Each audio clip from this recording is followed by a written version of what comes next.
നിരവധി smart phone ബ്രാൻഡുകൾ true wireless ഹെഡ്സെറ്റുകൾ പുറത്തിറക്കാറുണ്ട്. Xiaomi, Oppo, അതുപോലെ റിയൽമി, അങ്ങനെ ഒട്ടുമിക്ക സ്മാർട്ട് ഫോൺ ബ്രാൻഡുകളെല്ലാം തന്നെ ഇത്തരത്തിൽ ട്രൂ വയർലെസ് ഹെഡ്സെറ്റുകൾ പുറത്തിറക്കാറുണ്ട്. ആ ഒരു ശ്രേണിയിലേക്ക് ഇപ്പോഴിതാ നോക്കിയയും അവരുടെ ഏറ്റവും പുതിയ ഒരു ട്രൂ വയർലെസ് ഹെഡ്സെറ്റുമായിട്ട് വന്നിരിക്കുന്നു. നോക്കിയ പവർ ഇയർബഡ്സ് ലൈറ്റ് എന്ന പേരിൽ. അപ്പോൾ നമ്മൾ ഇന്ന് ഈ വീഡിയോയിലൂടെ പരിശോധിക്കുന്നത് നോക്കിയ പവർ ഇയർബഡ്സ് ലൈറ്റിൻ്റെ വിശേഷങ്ങളാണ്. ഇതുപോലൊരു ബോക്സിനകത്താണ് നോക്കിയ പവർ ഇയർബഡ്സ് ലൈറ്റ് വരുന്നത്. ഇവിടെ പുറത്ത് ഇതുപോലെ നോക്കിയ എന്നും പവർ ഇയർബഡ്സ് ലൈറ്റ് എന്നും എഴുതിയിട്ടുണ്ട്. നമ്മളിന്ന് പരിശോധിക്കുന്നത് വൈറ്റ് കളർ വേരിയൻ്റ് ആണെന്ന് ഈ ഒരു ഫോട്ടോയിലൂടെ തന്നെ മനസ്സിലാക്കാൻ സാധിക്കുന്നു. ഇവിടെയും പവർ ഇയർബഡ്സ് ലൈറ്റ് എന്ന് എഴുതിയിട്ടുണ്ട്. ഇതിൻ്റെ പ്രധാനപ്പെട്ട ഫീച്ചറുകളും ഒക്കെ കാണിക്കുന്നുണ്ട്. ആ ഫീച്ചറുകളെല്ലാം നമുക്ക് വഴിയെ പറയാം. ആദ്യം നമുക്ക് അൺബോക്സ് ചെയ്യാനൊന്നുമില്ല, ചെറിയൊരു സ്റ്റിക്കർ ജസ്റ്റ് ഒന്ന് കട്ട് ചെയ്താൽ മതി. യെസ്, അപ്പോൾ ഇതേ ഇരിക്കുന്നു നമ്മുടെ നോക്കിയ പവർ ഇയർബഡ്സ് ലൈറ്റ്. അതിലേക്ക് വരാം. വേറെ ഈ ഒരു ബോക്സിനോടൊപ്പം എന്തൊക്കെയുണ്ടെന്ന് നോക്കാം. നല്ല വെയിറ്റ് ഈ ഒരു ബോക്സിന്. ഇത്രയും സാധനങ്ങളുണ്ട്. അതായത് ചാർജിങ്ങിന് USB Type C കേബിൾ, നല്ല കാര്യം. അതുപോലെ ഇതിൻ്റെ user manual, warranty card information തുടങ്ങിയ കാര്യങ്ങളുണ്ട്. ഇതൊരു ഒരുപാട് ഒരു പേപ്പറുകളൊക്കെ ഉള്ളൊരു ചെറിയൊരു ബുക്ക്ലെറ്റാണ്. അതിനാണെന്ന് തോന്നുന്നു വെയിറ്റ്. പിന്നെ കൂടാതെ എക്സ്ട്രാ ഇയർ ടിപ്സ് ഉണ്ട്. അത് 2 സെപ്പറേറ്റ് കവറുകൾ തന്നിരിക്കുന്നു. ഒരു ലാർജ് ഇയർ ടിപ്പും അതുപോലെ ഒരു സ്മോൾ ഇയർ ടിപ്പും, മീഡിയം സൈസ് ഇതിനകത്ത് തന്നെ കണക്ട് ചെയ്തിരിക്കുകയാണ്. അപ്പോൾ ഇത്രയും കാര്യങ്ങളാണ് ബോക്സിനകത്ത് വരുന്നത്. അപ്പോൾ നമുക്ക് ഇനി ഇയർ ബഡിലേക്ക് വരാം. ഇതെല്ലാം മാറ്റി വയ്ക്കാം. അപ്പോൾ ഇതുപോലെ ഒരു ചാർജിങ് കേസിലാണ് നോക്കിയ പവർ ഇയർബഡ്സ് ലൈറ്റ് വരുന്നത്. ഇവിടെ നോക്കിയ എന്ന് എഴുതിയിട്ടുണ്ട്. ബാക്കിലേക്ക് നോക്കുമ്പോൾ നേരത്തെ നമ്മൾ കണ്ടതുപോലെ തന്നെ ചാർജിങ്ങിനായിട്ടുള്ള Type C പോർട്ട് നമുക്ക് കാണാൻ സാധിക്കുന്നുണ്ട്. പ്രത്യേകിച്ച് പെയറിങ്ങിന് വേണ്ടിയിട്ട് ബട്ടൺ ഒന്നുമില്ല. വളരെ കയ്യിൽ ഹാൻഡിൽ ചെയ്യാൻ സാധിക്കുന്ന തരത്തിൽ നല്ല ഒരു ഡിസൈനാണ് ഈ ഒരു ചാർജിങ് കേസിന് കൊടുത്തിരിക്കുന്നത്.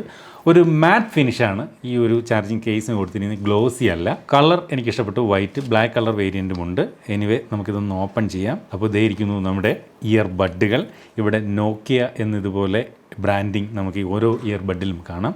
അതുപോലെ ഇവിടെ ഒരു ചാർജിങ് ഇൻഡിക്കേറ്റർ കൊടുത്തിട്ടുണ്ട് ഈ ഒരു ചാർജിങ് കേസിൻ്റെ. മൊത്തത്തിൽ 4 വ്യത്യസ്ത ലെവൽ, അതായത് 25%, 50%, 75, 100 ഇങ്ങനെ ഒരു മനസ്സിലാക്കാൻ വേണ്ടിയിട്ടുള്ളൊരു ചാർജിങ് ഇൻഡിക്കേറ്റർ ഇവിടെ കൊടുത്തിട്ടുണ്ട്. ഈ ഒരു ചാർജിങ് കേസ് ഓക്കെയാണ്. അതിൻ്റെ ഒരു ഫിറ്റിംഗ് എല്ലാം ഓക്കെയാണ്. ചില ഇയർബഡുകളൊക്കെ നമ്മൾ വാങ്ങുമ്പോൾ അതിൻ്റെ ചാർജിങ് കേസിൻ്റെ ഈ ഒരു അടപ്പുണ്ടല്ലോ, അത് കിടന്ന് ഇങ്ങനെ കുലുങ്ങിയൊക്കെ ചെയ്യും. അതൊന്നുമില്ല. ടിക്ലിംഗ് സൗണ്ടോ അങ്ങനെയുള്ള പ്രശ്നങ്ങളോ ഒന്നുമില്ല. എനിവേ നമുക്ക് ഈ ഒരു ഇയർബഡ് പുറത്തേക്ക് ഇതുപോലെ എടുക്കുന്നു. അപ്പോൾ ഇവിടെ ഇങ്ങനെ നമുക്ക് കോപ്പർ ലിഡുകൾ കാണാം. ഇതിനകത്ത് ടച്ചായിരുന്നിട്ടാണ് ഇത് ചാർജ് ആകുന്നത്. ഓക്കെ, അപ്പോൾ ഇയർബഡ് നമ്മൾ പുറത്തേക്ക് എടുത്തു. ഇത് കണ്ടു കഴിഞ്ഞാൽ നമുക്ക് നേരത്തെ സാംസങ് ഒക്കെ പുറത്തിറക്കിയ ഇയർബഡിൻ്റെയൊക്കെ ഒരു ഡിസൈൻ പോലെ തോന്നുന്നുണ്ട്. ഇതിനകത്ത് ഇതുപോലെ ലൈറ്റ് ഇൻഡിക്കേറ്റർ ഒക്കെ കാണാം. ചെവിക്കകത്ത് നമ്മുടെ ഇയർ കനാലിലേക്ക് കയറിയിരിക്കുന്ന തരത്തിലുള്ള ഇയർബഡാണ് ഇതിനകത്ത് നൽകിയിരിക്കുന്നത്. ഇവിടെയുള്ള ഈ ഒരു പോർഷൻ ചില ഇയർബഡുകളിലെ കാണുന്ന സ്റ്റംപ് അല്ല, നേരെ മറിച്ച് ഒരു കട്ടിയുള്ളൊരു ഭാഗമായിട്ടാണ്. ഇവിടെ ലെഫ്റ്റ് ഇയർബഡിൽ ലെഫ്റ്റ് എന്നും ഇവിടെ റൈറ്റിൽ റൈറ്റ് എന്നുള്ള 6 എന്ന ലെറ്ററും കൊടുത്തിട്ടുണ്ട്. എനിവേ നമുക്ക് ഇതൊന്ന് ചെവിയിലേക്ക് വയ്ക്കാം. അപ്പോൾ ഇങ്ങനെയാണ് ഇത് ചെവിയിലേക്ക് വെക്കുന്നത്. അപ്പോൾ ചെവിയിലേക്ക് വയ്ക്കുമ്പോൾ ഒരു കട്ട പഞ്ഞിയൊക്കെ എടുത്ത് വെച്ചാണ് പുറത്തേക്ക് പ്രൊജക്റ്റ് ചെയ്ത് നമുക്ക് ഇങ്ങനെ കാണാൻ സാധിക്കുന്നുണ്ട്. കുറച്ചും കൂടെ സൈസ് ചെറുതായിരുന്നു എങ്കിലെന്ന് തോന്നിപ്പോകുന്നു. ഇതെടുത്ത് വെക്കുമ്പോൾ തന്നെ പുറത്തുനിന്നുള്ള സൗണ്ടുകളെ പൂർണ്ണമായിട്ടും നല്ല രീതിയിൽ ബ്ലോക്ക് ചെയ്യുന്നുണ്ട്. അതായത് പാസീവ് നോയ്സ് ക്യാൻസലേഷൻ നടക്കുന്നുണ്ട്. പുറത്തെ സൗണ്ടിനെ കൈകൊണ്ട് അടച്ചു പിടിക്കുന്ന രീതിയിൽ ബ്ലോക്ക് ആവുന്നുണ്ട്. കാരണം ഞാൻ പറഞ്ഞില്ല, ഇൻ ഇയർബഡാണ്. എന്നാൽ ഇതിനകത്ത് ആക്റ്റീവ് നോയ്സ് ക്യാൻസലേഷൻ നൽകിയിട്ടില്ല. നമുക്ക് ആദ്യം ഒരു ഫോണുമായിട്ട് ഇതൊന്ന് പെയർ ചെയ്ത് നോക്കാം. നമ്മൾ ഈ ഇയർബഡ് ചെവിയിലെടുത്ത് വെച്ച് കഴിഞ്ഞ് ഫോണിനകത്ത് ബ്ലൂടൂത്ത് ഓപ്പൺ ചെയ്യുമ്പോൾ തന്നെ നോക്കിയ പവർ ഇയർബഡ്സ് ലൈറ്റ് എന്ന ഓപ്ഷൻ ഇവിടെ കാണുന്നുണ്ട്. അത് ക്ലിക്ക് ചെയ്തുകൊണ്ട് നമുക്കിതുപോലെ പെയർ ചെയ്യാം. ഞാനിത് പെയർ ചെയ്തു. പെയർ ചെയ്യുമ്പോൾ നമ്മൾ അറിഞ്ഞിരിക്കേണ്ട ചില കാര്യങ്ങൾ വെച്ചാൽ ഇതിനകത്ത് പ്രത്യേകിച്ച് ഒരു ബട്ടണൊന്നും, ഈ പെയറിംഗ് മോഡിലേക്ക് മാറാനുള്ള ബട്ടണൊന്നും ചാർജിങ് കേസിലില്ല. നേരെ മറിച്ച് ഈ ഒരു ഇയർബഡിലേക്കാണ് പെയറിംഗ് നടക്കുന്നത്. എനിക്ക് തോന്നുന്നു ഇത് തമ്മിൽ ആദ്യം ബ്ലൂടൂത്ത് വഴി ഇവ തമ്മിൽ പെയർ ആവും, എന്നിട്ട് ഫോണുമായിട്ട് ഏതെങ്കിലും ഒന്ന് പെയർ ആവുകയാണ് ചെയ്യുന്നത്. ആ ഒരു മെത്തേഡാണ്. എന്തായാലും പെയർ ചെയ്തു. ഞാൻ ഇത് ഉപയോഗിച്ചുകൊണ്ട് പാട്ട് കേട്ടു.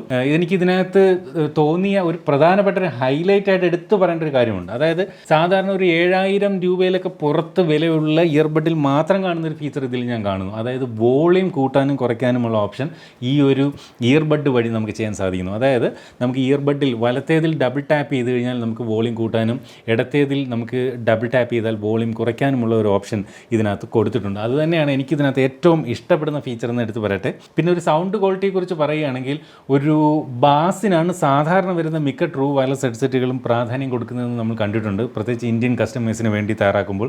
പക്ഷേ ഇവിടെ നേരെ മറിച്ച് ബാസിനല്ല പ്രാധാന്യം കൊടുത്തിരിക്കുന്നത്, ട്രബിളിനും മിഡ് ടോൺസിനുമാണ് കൂടുതൽ ഇമ്പോർട്ടൻസ് നമുക്ക് വരുന്നത്. ഒരു വലിയ ബാസ് ഒന്നും നമുക്ക് ഇതിനകത്തുനിന്ന് പ്രതീക്ഷിക്കേണ്ട. അത് ഇതിൻ്റെ ഒരു ഡൈനാമിക് ഡ്രൈവറിൻ്റെ സൈസ് നമുക്ക് നോക്കുമ്പോഴും നമുക്ക് മനസ്സിലാവുന്നുണ്ട്. 6mm ഗ്രാഫീൻ ഡൈനാമിക് ഡ്രൈവറാണ് ഇതിനകത്ത് നൽകിയിരിക്കുന്നത്. സാധാരണ വരുന്ന ഈ ഒരു പ്രൈസ് റേഞ്ചിൽ വരുന്ന ട്രൂ വയർലെസ് ഹെഡ്സെറ്റുകളിൽ 12mm 14mm ഒക്കെ വരെയുള്ള സൈസുള്ള ഡയഫ്രം പോലും വരാറുണ്ട്. പക്ഷേ ഇവിടെ 6mm ആണ്. അതുകൊണ്ട് തന്നെ ആയിരിക്കണം ബാസ് ഒരല്പം കുറവാണ്. ബാസിനധികം മുൻതൂക്കം കൊടുക്കുന്നില്ല, നേരെ മറിച്ച് ട്രബിളിനാണ് മുൻതൂക്കം കൊടുത്തിരിക്കുന്നത്. അതുപോലെ ഇതിനകത്ത് നൽകിയിരിക്കുന്ന ബ്ലൂടൂത്ത് വെർഷൻ എന്ന് പറയുന്നത് ബ്ലൂടൂത്ത് വെർഷൻ 5 ആണ്. ഇതിനകത്ത് ഞാൻ നേരത്തെ പറഞ്ഞ പോലെ ആക്റ്റീവ് നോയ്സ് ക്യാൻസലേഷൻ്റെ ഫീച്ചറൊന്നും നൽകിയിട്ടില്ല.